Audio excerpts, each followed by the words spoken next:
За сайн байцгаана уу? Та бүхэндээ энэ өдрийн мэндийг хүргэе. Ингээд Монголын баялаг дэлхийн иргэн гэдэг одоо яриан дээр үндэслээд хүмүүжлүү, боловсрлуу гэсэн сэдвийн дор бид нар нэг хилцүүлэг яриаг явуулаад баггүй хугацаа өнгөрч байна. За тэгээд өнөөдрийн хувьд гэвэл би оюун бэлгээс гадна өөр одоо зочинтой оролцож байгаа. Ингээд миний урилгыг хүлээн авсанд маш баярлалаа. Тэгээд та бүхэндээ Монголынхоо залуучуудын төлөөлөл болсон за мөн залуучууд гэж онцгойлон хэлхээсээ гадна бас ирээдүйн хойч үеийн залуу хүүхдүүдтэй ч гэсэндээ үлгэр дуурайл болж тэднийг урагшин чиглүүлж хөтөлж яваа бас нэгэн залууг одоо оролцуулж байна. Тэгээд өөрийгөө нэг тавчхан танилцуулаач хасаяраа гэж хүсмээр байна. За маш их баярлалаа. Энэ маш том сэдв, маш өргөн агуулгын хүрээнд өчүүхэн намайг бас орж оролцсон танд баярлалаа. Миний нэр Уланбаяр овогтой Хосоёр 1993 онд төрсэн энэ залуу байгаа. Тэгэд өнөөдрийн байдлаар юу хийж байгаа вэ гэхээр Univision компанид ажилладаг. За түүнийхээ хажуугаар элт хэндрийн ирээдүйгээ төрөөмс байгуулалт харьяалагдана, GCI хүрээ салбарт харьяалагдана. Мөн гişг сүрэн захиралтай соён гэгэрүүлэгчс телевиз байдаг. Тухайн телевизийн ажлын албанд ажиллаж байгаа. Хажуугаар нь хөл бөмбөг тоглоно, лиг тоглодог, газрын теннис тоглодог, танго бүжгэлдэг. Ингэж одоо өөрөөгөө завгүй биш аз жаргалтай байлгаж байгаа гэж хэлж болно. Ийм л нэг эгэлжирийн залуу байгаамаа. За баярлалаа. Залуу хүн гэхэд одоо залуу хүн завгүй байх хэрэгтэй гэдэг хүмүүс ярьдаг тий. Тэгэхдээ залуу гэхээс илүү аз жаргалтай гэдэг үг онцолж хэлж байгаа бас баяртай байна. Яагаад гэвэл бид аливаа зүйлийг дуурлаж бас үнэн сэтгэлээсээ өөртөө сайхнаар төвлөрүүлж хийх нь үнэхээр одоогийн нийгэмд бол их чухал байгаа даа шүү дээ. Би Хосоёртай бол нөгөө манай хүүхэд тойрсон яриа группийн нэрийн дор явагддаг зан чанараа ярилцах тойрог гэдэг явагдаж байгаа. За энэ тойргийн хүрээнд анх одоо манай зан чанараа ярилцах тойрогт манай оролцож танилцсан байгаа. Тэгээд бас мөн сайн зан чанарыг өөртөө маш сайн төвлөрүүлж тэр талаар суралцаж, за мөн олонд түгээх ажилд бас гар бие оролцож яваа гэж олон сайхан зүйлсийг сонссон. Бас их олон шавнартай гэж сонссон. Тэгээд үнэхээр олон ажлуудыг хийж амжуулж тэр бүхнийгээ чин сэтгэлээсээ ингэж гоё сэтгэл гаргаж хийдэгт нь бас баяртай байна. Маш бахархалтай байна. Тэгээд баярлалаа. За миний ярилцах сэдвийн гол асуулт маань тийм үнэхээр хүмүүжлүү боловсрлуу гэхэлэр маш өргөн хүрээтэй маш олон талыг хамарсан ганцхан удаа яриад ганцхан удаа нэгэн хүний саналыг сонсоод тийм гэж шийдвэр гаргачих боломжгүй үнэхээр маш олон талаас авч үзэх олон талаас нь ярилцах юм сэдв байгаа. Тэгээ тийм болохоор ч ингээд олон хүмүүстэй олон залуучуудтай ярилцаж тэдгээрийн үзэл бодлыг сонсох нь илүү чухал санагдаад байгаа юм. За тэгээд өөрийн тань хувьд ер нь хүмүүжлүү боловсрлуу гэд хэлэхээр юу бодогдох юм бэ? Хүмүүжил, боловсрал гэл хүн болгон ярьдаг те. Тэгэл ер нь энэ хүмүүжлтэй хүн юм аа, энэ их боловсралтай хүн юм аа гэл их тодорхойлогдож явдаг зүйлс байгаа. Тэгээд энэ талаар өөрийнхөө бас те хувийн үзэл бодлыг бидэнтэй хуваалцаач. За хувийн үзэл бодлоо хуваалцахад энэ боловсрал гэдэг зүйл бол утга үндсээр навж үзэх юм бол боловсрж байгаа гэж болж боловсрно гэж хэлдэг тийм ээ. Магадгүй нэг үр суулгасан бол тэр үр хизээ боловсрох уу? Ургаж дуусаад хамгийн сүүлчийн одоо цэцэг дэлбэгийн нээсэн үед бол боловсрсан байна гэж үзнэ. Хүмүүжил гэдэг зүйл бол хүн буюу хүн байх ухааныг хэлж байгаа. Тэгэхээр энэ хоёр хүн байж боловсрно гэдэг маань нийлэх юм бол нэг утга л та. Бид нар ингээд салгаж аваад байгаа боловч хүн байна гэдэг маань өөрөө маш том боловсрал. Эсвэргээр боловсроогүй байж өөрийгөө хүн болсон гэж хэлж болохгүй. Магадгүй би насанд хүрчээд нэг өнөөдөр 28 наслснаа би хүн болчлаа гэж хэлж болохгүй байхгүй. Яг тэгэхээр хүмүүжж иж, хүн болж иж өөрийгөө бүрэн боловсрсан гэж үзнэ. Тэгж үзэж байгаа. Тэгэд би анх оюутан байхдаа л их л сагаж явсан л та. Нэг тэмцээн уралдаанд төрүүлээд л тийм ээ. Ганц нэг амжилт гаргаад спорт уралдаанд ингээл манлайлал явуулаа. За тэгэхэд анх ажилд орлоо. Ажилд ороод би сэтгэлээр унж эхэлсэн л дээ. Нөгөө нэг мундаг оюутан чинь шинэ ажилтан болж байгаа. Тэгэл хамгийн анхны ажлын гарах юм бол Unitel Group-ээс эхлээд дипломтойгоор ажилласан бол Хаан банкнд ажилд орсон. Тэгэл нэг мэдсэн чинь амьдрал ажил гэр ийм болцсон. Тэгэл би амьдрал гэдэг чинь ерөөсөө ажил гэр юм бэ. Ингэж бодож байсан. Магадгүй одоо мянган залуучууд ингэж бодоод явж байгааг үүсэхгүй. Гэтэл нэг өдөр би яагаад тэр юм байх хэвээр юм бол яагаад гэдэг асуултанд баг багаар хариулж эхэлсэн. Тэгээд яваад байх тусам би амьдрахгүй байгаа юм байна. Яагаад би амьдрч чадахгүй вэ? Би хүмүүжээгүй юм чинь, би боловсроогүй юм чинь энэ гарч ирж байгаа. Тэгэд хүүхэд насны ингээд амьдралаа бодоод тунгаагаад эхэлсэн чинь жинхэнэ хүмүүжил манай гэр бүлийн боловсрал дотор байсан. Манай гэр бүл жишээлбэл орой болгоно 6 цагт юм дугуй ширээтэй тэрийгэд тойрд сууж агаад яг тэр цагтаа гэр бүлийн ингээд манай ах ингээл ер нь гадуур ингээл жоох атмаа хүн тэгэл гадуур тоглож байгаа л яг 6-таа хүрээд ирдэг. Тэгээ би ч гэсэн тоглож байгаа аав ээж аль нь ч байсан. Одоо бодоход одооны залуучууд яг 6 цагт гэрээ цуглана гэдэг асуудал. Ажил нь завгүй, амжихгүй байх, төгжирж гин энэ тэр асуудал. Гэтэл манай гэр яаж тэгдэг байсан мэдэхгүй. 6 цагтаа л цугладаг. Хоолоо иддэг, өглөө цагаа уудаг. Аав ээж нь амьдралдаа би нэг л удаа загнуулж үзсэн байдаг. Тэр нь яасан гэсэн чинь 2 дугаар ангид ангийнхантайгаа нийлээд тамхины аккоркнууд түгээд тэрийгэ болохоор ингээд дэвтрийн цаасанд өөрүүлж байгаа татж байгаа манай ангийнхан. Би болохоор айлын сайн хөхөд тэрийг татахгүй. Гэхдээ аав тамхи татдгийн чинь үнгүй авчиад өгчэй гэж бодоо кармалцсан байсан. Тэгээд гэртээ аваачаад ээж тэгдэг байсан л да. Хэртэй хувц битгий өмсөөрэй. Муухай хувцтай явж болохгүй шүү. Хэрэг хувцаа муухай болгосон бол гэртээ орж ирээд үүдэндээ тайлаад тавьчих. Ээж нь угаана гэдэг. Тэгээд үүдэн тавьсан байсан чинь карманаас нөгөө ээж яах вэ? Нөгөө аккоркнууд олдсон байгаа үстэй. Тэгээд намайг дуудаж ирээд хоёр гарын маань ингэж жагаад нэг зогсож исэн. Миний хувьд бол тэр бол асар их тийм тухайн үед л хүчрхийлэл те зодуулаад чих миний аав ээжээр мөн юм болов гэж бодож модол. Тийм бүр амар хөдөр хүлээж авч исэн. Тэгээд өөр загнуулж үзээгүй байдаг. Одоо бодоход бид нэр үгүй ер нь энэ амьдрах гэж бид нэр ямар их зовж байна, ямар их стрессэнд орж байна. Гэтэл аав ээж тэр яаж чаддаг байсан юм болов? Энийг бодсоос хойш тэр яаж гэдэг асуултнаас л өөрийгөө хайж эхэлсэн л дээ. Бясалгал хийж эхэлсэн, спортоо улам илүү мэрэгжлийн болгож эхэлсэн, хийж байгаа зүйлээ мөн чанараар нь таньж эхэлсэн. Ингээд ирэхин цагт би боловсролыг өөртөө сулах хэрэгтэй юм байна. Боловсрал гэдэг маань зөвхөн махын биеийн боловсралаас гадна сүнсэн биеийн боловсрал, гэрэл биеийн боловсрал, сэтгэл биеийн боловсрал хүн чинь ямар олон биетэй байдаг юм бэ? Би одоо ингээд толгойн оройноос хөлийн уул хүртэл өвчнгүй байлаа гэж бодъё л да. Тэгээ би ирүүл гэсэн үг биш байхгүй юу? Сэтгэл зүй гэмтэлтэй бол, хүрднүүд блоктой бол миний сэтгэл тийм ээ зүгээр нэг өөр ашиг хонжоо хардаг ийм сэтгэлтэй бол би ирүүл биш байхгүй юу? Ирүүл биш өнө гэдэг нь боловсрч гүйцэх байна л гэсэн. Энийг услах шаардлагатай, тэр өвчлсөн хэсгийг тайрах шаардлагатай. Тэгжиж цэцэг навч ногоог яаж тордож ургуулдаг вэ? Тэр шиг л өөрийгөө ургуулах хэрэгтэй юм билээ. Өөрийгөө ургуулад ирэхээр хийж байгаа зүйлтэй дурлана. Хийж байгаа зүйлтэй дурлахаар цаг хугацаа орон зай мэдрэмж байхгүй болдог. Тэр нөгөө ядраад байдаг. Тэгэд найзууд маань хэлдэг л дээ. Би ганцхан ажил хийж иж амжихгүй байхад чи яаж н 3-4 ажил амжуулаад байна гэж. Дуртай юм чинь. Тэгэл найзуудаа чи цуг хийлдэ гэхээр за өглөө ууланд алхах уцаа авахгүй. За орой цуг хөл бөмбөг тоглоё. Газрын тест тоглоё. Завгүй гэдэг. Завгүй гэсэн мөртлөө өглөө унтаад байдаг, орой шавуудаад байдаг. Үгүй энэ цагаа л өөртөө зориулчихлаа. Тийм ээ? Тэгэд ажлын байран дээрээс тэр бүтээмжэн дээрээс тэр амьдрал өөрөө тэжихтэй аз жаргал. Унтчих байхдаа хүртэл зүуд чинь жаргана. Зүгээр ингээд нэг нойрмоглоо сууж байхад сайн сайхан юм ингээд төсөөлөгдөн. Энд чинь та өөрөө дуртаад амьдралыг харилж тэнд дурлж байгааг нэг хэлбэр. Тэгээс хүмүүс ингээд зөвхөн надад энэ зовлон тохиолдсон юм шиг тийм ээ. Зөвхөн над руу энэ зовлон чиглээд байгаа юм шиг.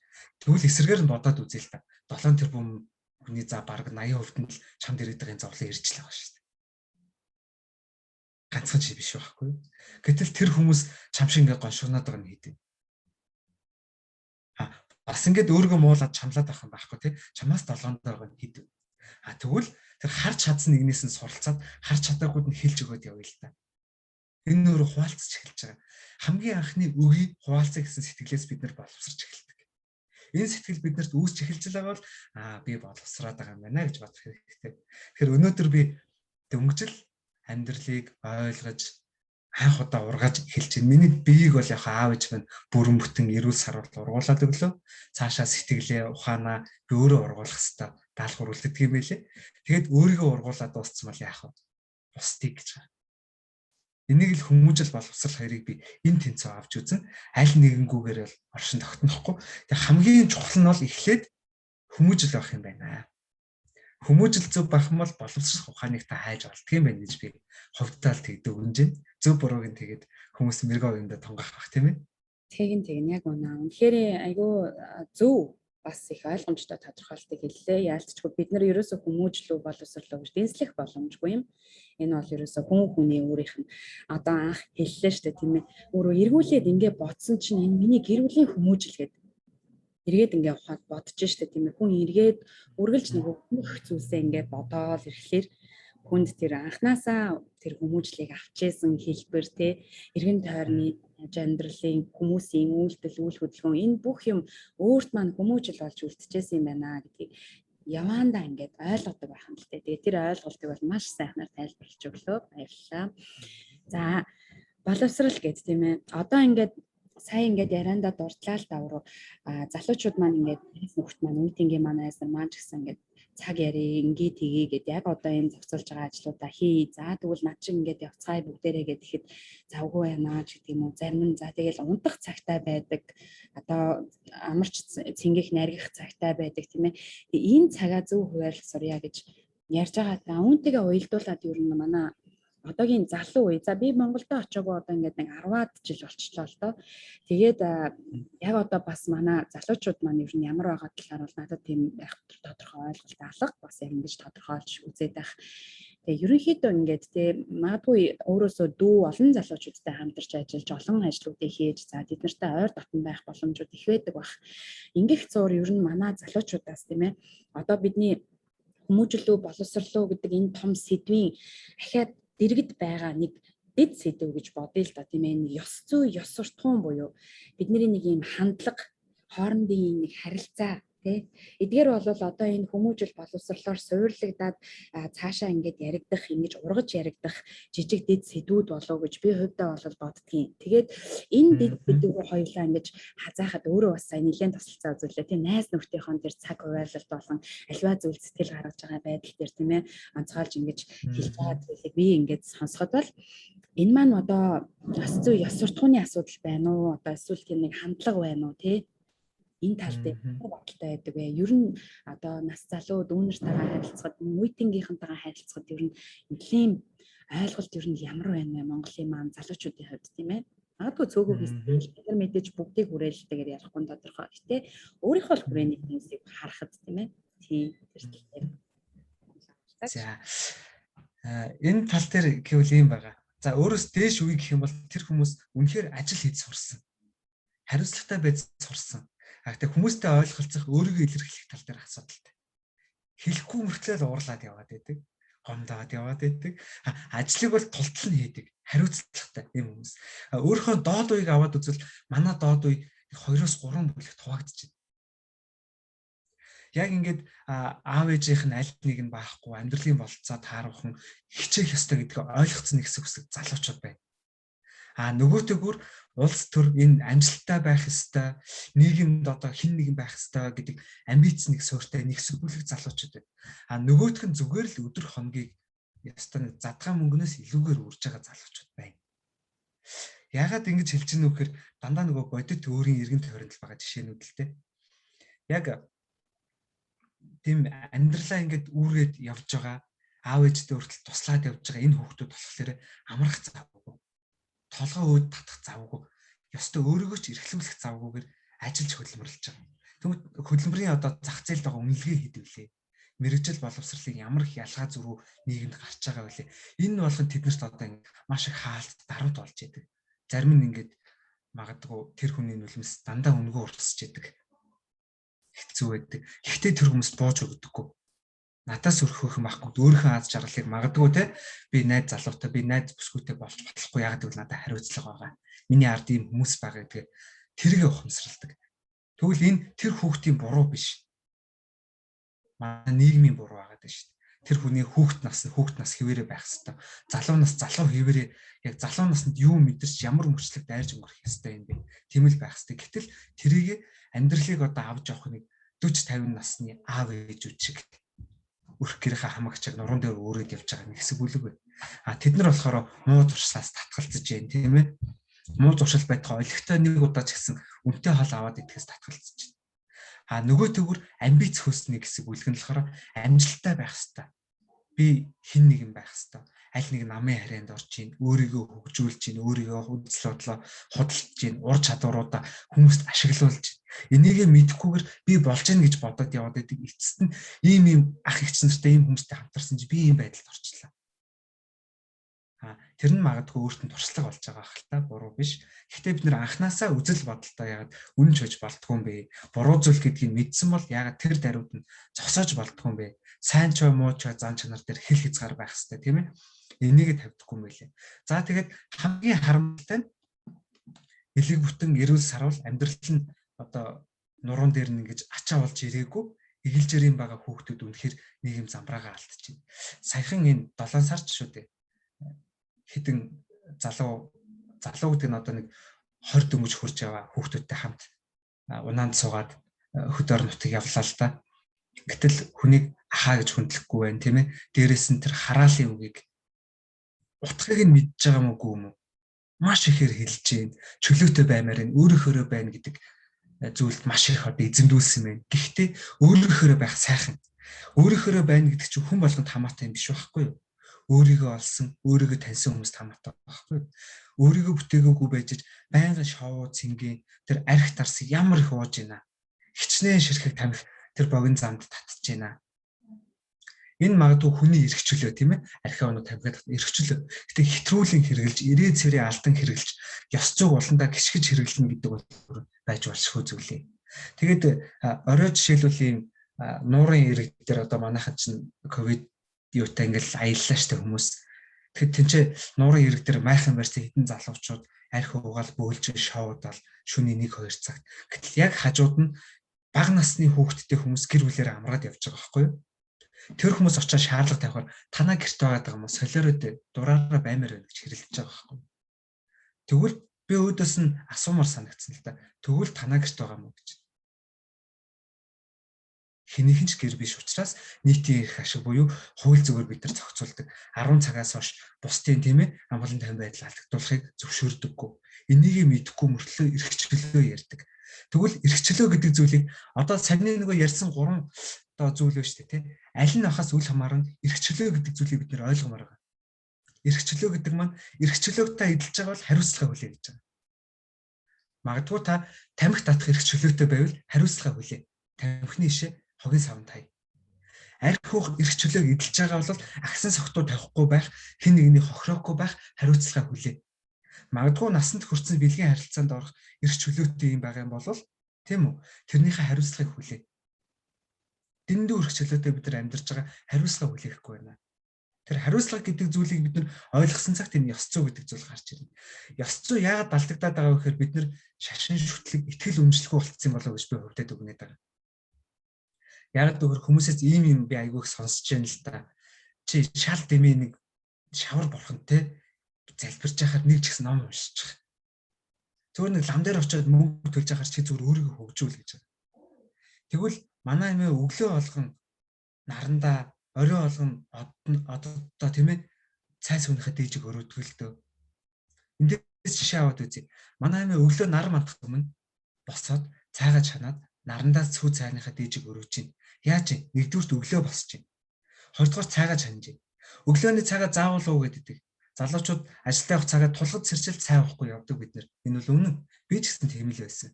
Гэтэл өглөө босоод цайгаа чанж байгаа бол нэгдүгürt өглөө босч чинь. Хоёрдугаарт өглөөний цайгаа ууж чинь. Гуравдугаарт бурхандаа залбирч байхдаа тэр хүний амнаас юу гарч чинь. Үр хөөхд маань сайн сайхан яваасаа өвчл зовлонгүй эрүүл сарвал илбэг тийм ээ их тунх яваасаа хамаг төмөн зан гол маань зовлонгүй байгаасаа өвчнгүй байгаасаа бинийг хайрлах сэтгэлтэй байгаасаа өглөө болоо энэ үгийг хэлж энэ сэтгэлээр залбирч байна. Тэгвэл чи дэмий шавар бурхан залбирхын оронд нууц гэдэг номыг унш гинэ. Нууц гэдэг номыг уншлаа. Бодлын хүчийг л зааж байгаа үстэй. Тэгвэл тэр бурхан залбирсаар өглөө болго ийм сайхан бодол бодож байгаа хүнд муу зүйл хийх үү? Хүнд ёс зүйгүй харьцах уу? Үгүй шүү дээ. Тэгэхээр бид нар итгэл үнэмшил гэдэг зүйлээс сэргээх хэрэгтэй. Монголчууд ямар авгаа үндэстэн бэ?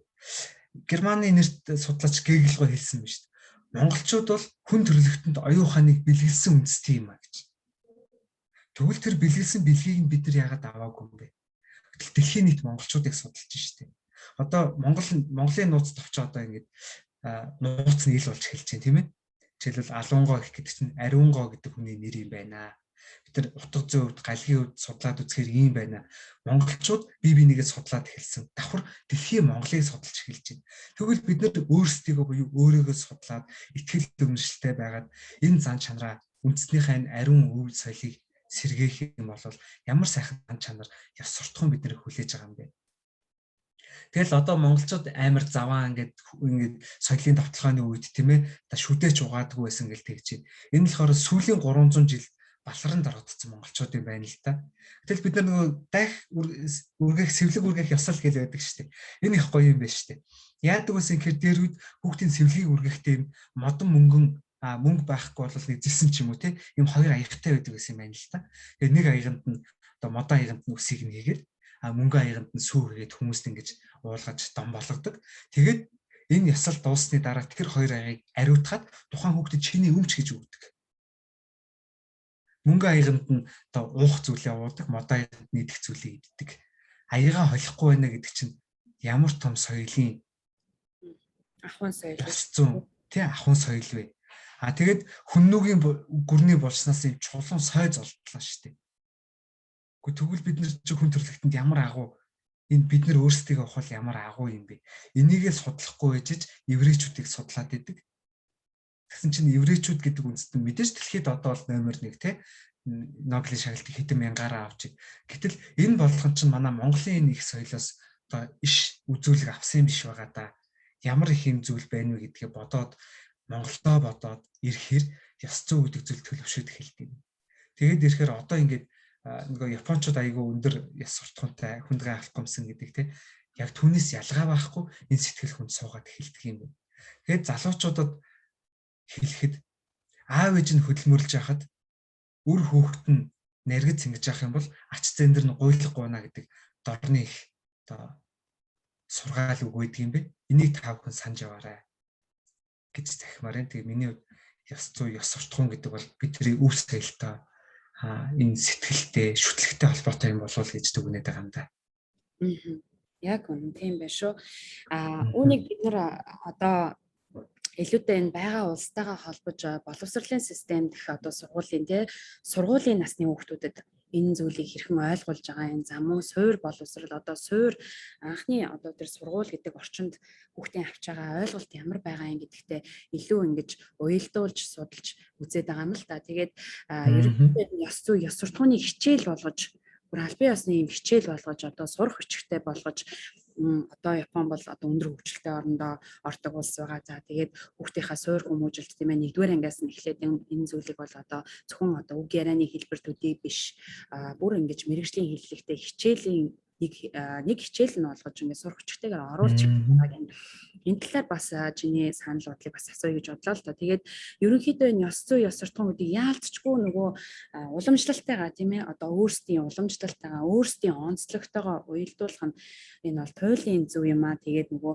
үндэстэн болгон өөрийн онцлогтой тийм яаж ч бодсон бид нарт ямар одоо өгөгдөл байгаа юм, ямар ийм өгөгдөлтөй ирсэн хүмүүсийн гэдэг ч юм уу энэ бүх зүйл маань үнэхээр уялдаа холбоотой. Тэгээд дахиад л бас сая ярьжсэн ярианаас нь ингээд харахад залуучуудаараа дүгнэлт хийхэд хэллээ нэг юм их онцгойлж сонсогдлоо л да. Тэрний юу гэхээр доод үеийнхаа залуучуудыг ингээд хамт ярьж байхад мэдлж чадахгүй байна гэж тийм. За энэ бол бас их энэ ёс суртахууны хувьд ч ёс зүйн хувьд ч за энэ харилцааны хамгийн ихний одоо суур чадвар байх хэрэгтэй шүү. Хүн тийм ээ. Монгол хүн тэр тусмаа ямагт одоо мэдлэх хүндлэх ёсыг одоо нэлээд тэргүүн дээгүүрт одоо улчилж үздэг. За түүнийг тусгайчлан баяр наадамтайгаар бид нар бас уламжлан хийсээр ч яваа ийм одоо ард түмэн гэж төвдөө боддгийн. За тэгээд үүнийг одоо энэ байгаа улсынхаа онцлогтой бас харьцуулж үзэхээр маш одоо гайхалтай. Бид нар энэ Япон хүмүүс ч гэсэндээ мэдлэх гэдэг бол тийм ээ хүнтэй мэдлэн гэдэг бол тэр хүний тэр өдрийн бүх юмны эхлэл юм а гэж сургуулийн насны хүүхдүүдэд гаргаж яана л да тийм ээ. Ерөөсөө сургуулийн насны ч гэлтгүй ерөөсөө л хүүхдийн хүмүүжилт одоо ээжийн зүгээс хүүхд өсгөх явцдаа хүүхдэд өгч байгаа хамгийн анхны мэдэгдэхүүн бол тийм ээ хүнтэй хэрхэн мэдлэх вэ? Өглөө босоод чиний хэлж байгаа одоо ямар мэдчилгээний тэр үгнээс тэр өдрийн чиний бүх юм ингээд хамаараа шалтгаалаад явна гэдэг бол сая одоо манай Монгол ээж нарын эмээнэрийн маань тийм ээ өглөө хэлж байгаа тэр өглөөний нартай харилцаж байгаа харилцаа тэгээ өөрөөсөө гаргаж ундруулж байгаа тэр үгсүүд нь тэр хүний тэр өдрийн бүх одоо сайхан эрч энерги бүх зүйл нь одоо тэгшгэн сайхан байхын ийм сайхан өрөөлийг тавьдаг юм уламжлал нь манай одоо энэ орны бас уламжлалтай их ойролцоо санагдаж байна. Тэгээд энд бол яалтчгүй одоо бага насны хүүхдэн ч гэсэн за мөн ерөөсөө өсөж байгаа хүүхдүүд нь ч гэсэн хамгийн номер 1 бол хүний өдөөс хараад хүнтэй мэдлэх ямар ч насны хүнтэй ихэд мэдлэхээс тэр хүмүүс хоорондын харилцаа тийм ээ дараачийн хандлагууд ингэж суурлагдаж явдаг гэдэг. Тэгээд сая хэллээ шүү дээ манай залуучуудын хувьд одоо ингэж мэдлэхгүй шахав гэдэг. Энэ тал дээр миний хувьд бас шүүмжлэлтэй олон зүйлсүүд байдаг. Ер нь энэ мэдлэхгүй байх нь ямар ч утгаараа эвгүй санагддаг. Энэ тал дээр ер нь одоо залуучуудтай тийм ээ дүүнертэй ер нь хэр одоо зааж сургаж байна. Энийг ер нь ингээд яриа л яваад байхад хүмүүс ер нь үйлдэл болгож чадхаар юм байна уу? Эсвэл үүнийг бүр ингэж сургуулийн орчинд нь бүр сургаж одоо сургалт хичээл болгох хэрэгтэй байдığım байна уу те? Энэ ер нь яамаар байдığım байна вэ? Энэ дээр бас өөрийнхөө бодлыг харилцаач. За тэгэхээр залуучуудаас шууд буруутгаж яж болохгүй байх. Тэд нар чи биднийг л өөрөөж байгаа. Тэгэхээр бид нарт бас учир байна. Бид нар өөрсөндөө бас анхаарах болсон юм болов. Тэгэд энэ юу вэ гэдэг нэг хоосон үлэн зэлэн мэдлэгээ хэл болмоор байгаа. Ядаж урд нь сонин сайхан юу вэ гэхчүүл өөр шүү дээ тийм ээ. Сайн байна уу. Тэгэд энэ Монгол нууцын хэлхийг энэ ном байна л дээ. Алгын чинийх ном. Энэ харагдахгүй нэ. Энэ алгын чинийх ном. Энэ номон дээр Монгол дэлхийн хамгийн олон мэндчилгээтэй улс гэд тодотгол байна л та. Гэсэн чи дэлхийн хамгийн олон мэндчилгээтэй улсын хүмүүс байж тэр олон мэнд дундаас очиж юу вэ нэгийг сонгож мэдлэх нь бас бид нар урлаггүй тийм ээ баялаггүй нэг муухай амьдарч байгааг шинж юм болов гэж.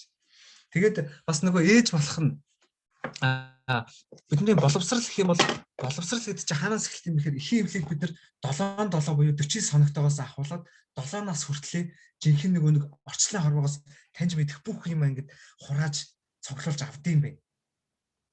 Биднийхээр бол нөгөө нэг бага насндаа нэг сандгүй шүү дээ тийм. Яг тэр сандгүй насндаа бид нар хурааж авдсан юм. Тэгэхээр эднэрт бас яаж нөлөөлөх вэ гэвэл би энэ баах юм ном худалдаж авсан л дээ нөгөө шинэ ээж нарт зориулсан.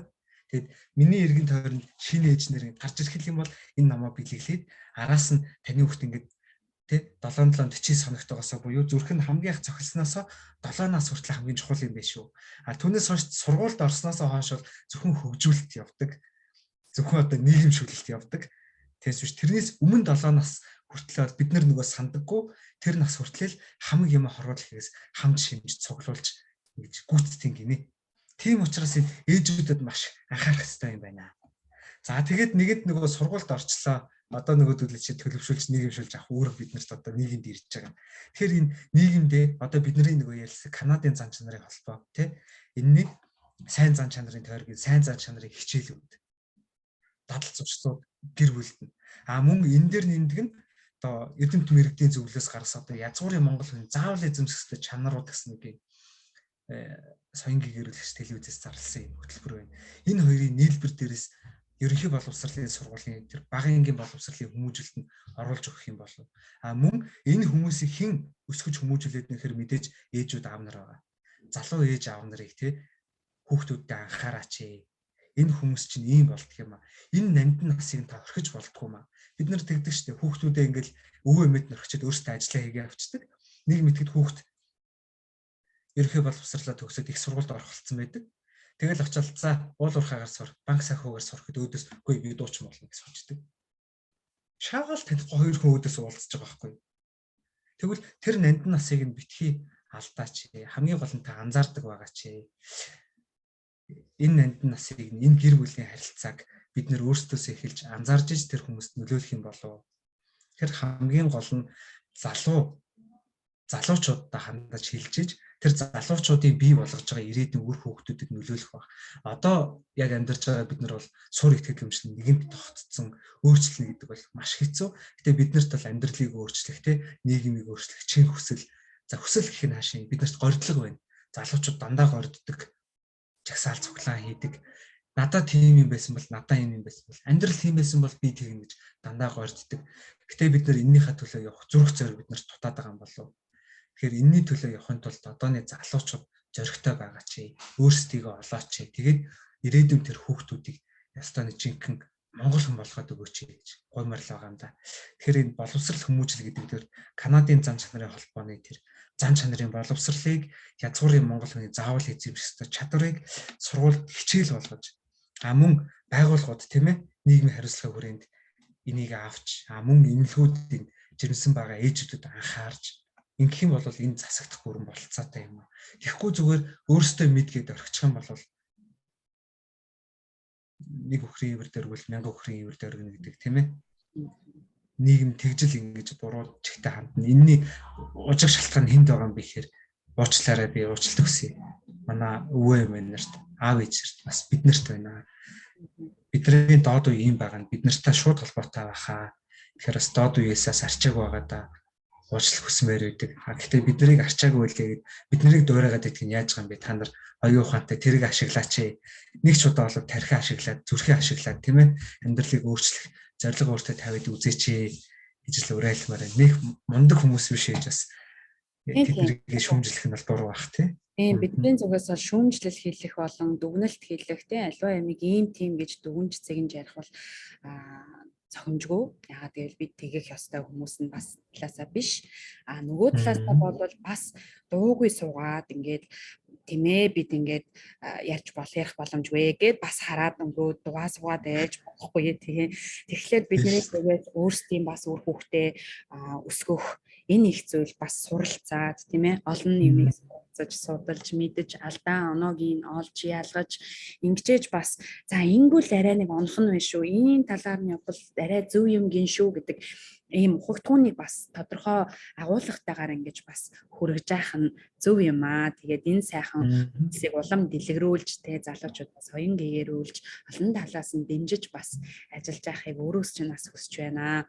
Тэгээд бидний үе бол мэдээж хэрэг шүүмжлэлтэй олон талтай зүйлсүүд байдаг ч амьдрал бол угаасаа л ингээл алдаал оноол шүүмжлээл тэ дэвшээл унаал гэдэг шиг юмыг үзэж ээлжил дараалж явж агаад тэгэл үргэлжилдэг жамтай байх гэж бодож байна. Тэр нь чамдтай, тэр нь чаас жаргалтай байх гэж бодож байна. Тэгэхээр бид нар бол түрүүний хэлсэнчлэн боловсролын системд нь бүр одоо өөрийнхөө ирээдүйд байх хүүхдүүдтэй тийм ээ. За мөн одоо дүү нартаа одоо сургуульд сурж байгаа залуучуудтай хүүхдүүдтэй бид нар бас энийг бүр нэг аль бие усны хичээлийн болгоод тийм ээ түрүүний дурдсан одоо зан чанартай холбоотой. Энэ бол маш чухал суур хүнд байх ёстой суур. Энийг бол ёс суртахууны бүр зан чанартай холбоотой хичээл болгож боловсролд нь оруулж өгвөл бас ч гэсэн жоохон ч гэсэн юм нөлөө болох юм уу? За тэрэн дээрээ суурлаад бас хүүхдүүд маань илүү олон зүйлийг одооны залуучууд, одооны хүүхдүүд маань бол маш сайхан одоо мэдлэг, мэдээлэл одоо юм бүхнийг хаанаас ч хүртэж хүлээж авах боломжтой тийм ээ.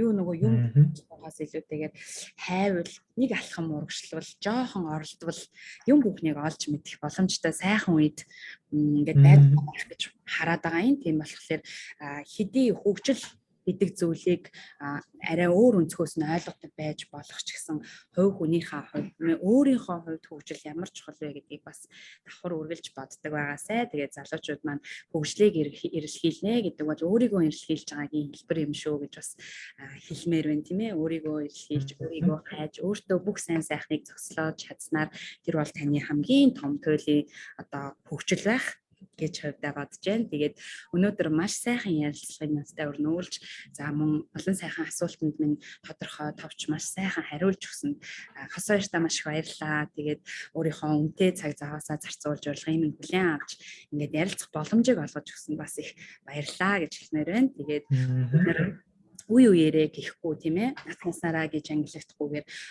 үргэлж одоо бусдын төлөө хийж чадах олон сайхан зүйлсээ сурч мэдж байгаа, сурах гэж явж байгаа зүйлстэй нийтээрээ бөөн өрөө суралцаа. Тэгээ сурсан мэдснээ бусдаа бас хүргээд тийм ээ ингээд явах нь иргэн хүний хувьд өөрөг юм. За хүн болсны минь бас утга учир юм да тийм ээ ингээд ийм сайхан зүйлсийг улам дэлгэрүүлээрээ олон сайхан залуучуудын төвчөнд болж явж байгаарэ гэж хүсэх байна. Тэгээд ажилд нь амжилт хүсье. Маш их баярлалаа ярилцсанд.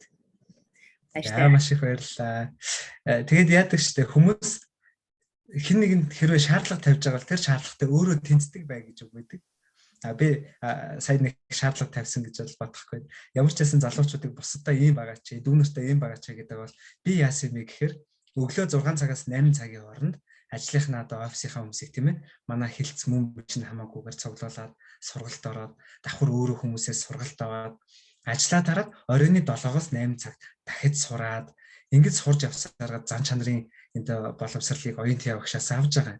За тэгээд язгуурын монгол хүний эзэмших чадруудыг хичээлүүдийг онлайнаар авж байгаа. Ингээд энийгээ буцаагаад яаж байгаа юм бэ гэхээр эргэн тойрныхоо хүмүүс тийм ээ тусалж, дэмжиж тэр хүмүүсийг боломжтой их хэдэн цуглуулж яриад өгье, хэлээд өгье. Нэг хүнд хэлэнгүүт наадах чинь гэр бүл дээрээ сонсъё. Найз нөхдөд дууж байгаа сонсъё гэж явдаг.